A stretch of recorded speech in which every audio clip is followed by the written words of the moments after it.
Hello বন্ধুরা, সবাই কেমন আছো? আজ আমি চলে এসেছি তোমাদের সামনে একটা নতুন রেসিপি নিয়ে। অনেক সময়ই আমাদের একটু অন্যরকম কিছু খেতে ইচ্ছে করে, অথচ হাতে সময় থাকে না। তো সেই সময় আপনারা খুব সহজে এবং খুব তাড়াতাড়ি বানিয়ে নিতে পারেন আজকের এই রেসিপি। তো চলুন রেসিপিটা দেখে নেওয়া যাক। প্রথমেই এক বাটি সয়াবিন নিয়েছি।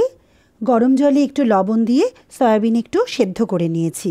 এবার প্যানে এই 2 চা চামচ মতো একটু সর্ষের তেল দিলাম এবং তেল গরম হলে সয়াবিনগুলো সেখানে ভেজে নিচ্ছি।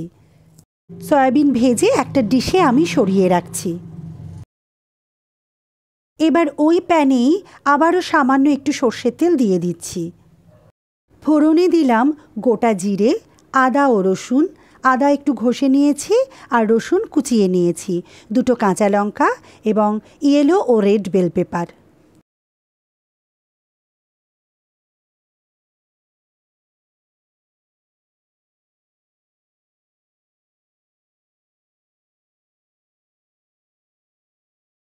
আর দিয়ে দিচ্ছি পেঁয়াজ। পেঁয়াজ এখানে ডুমো ডুমো করে কেটে নিয়েছি, ঠিক বেল পেপারের সাইজে। স্বাদ মতো লবণ দিয়ে সব কিছু হালকা করে ভেজে নিচ্ছি।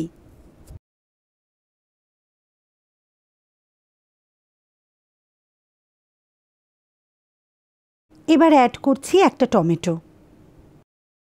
আবারও একটু হালকা করে ভেজে নিচ্ছি।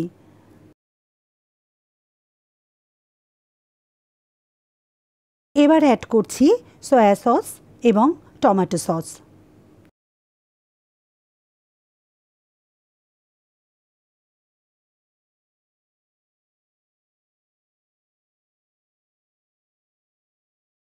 দিয়ে দিচ্ছি খুব অল্প পরিমাণ জল।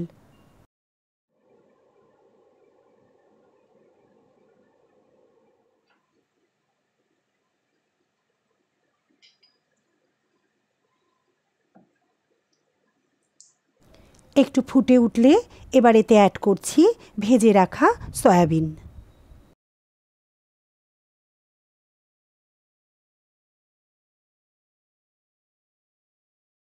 এবার সয়াবিনের সঙ্গে সমস্ত মশলাগুলি ভালোভাবে মিশিয়ে নিচ্ছি।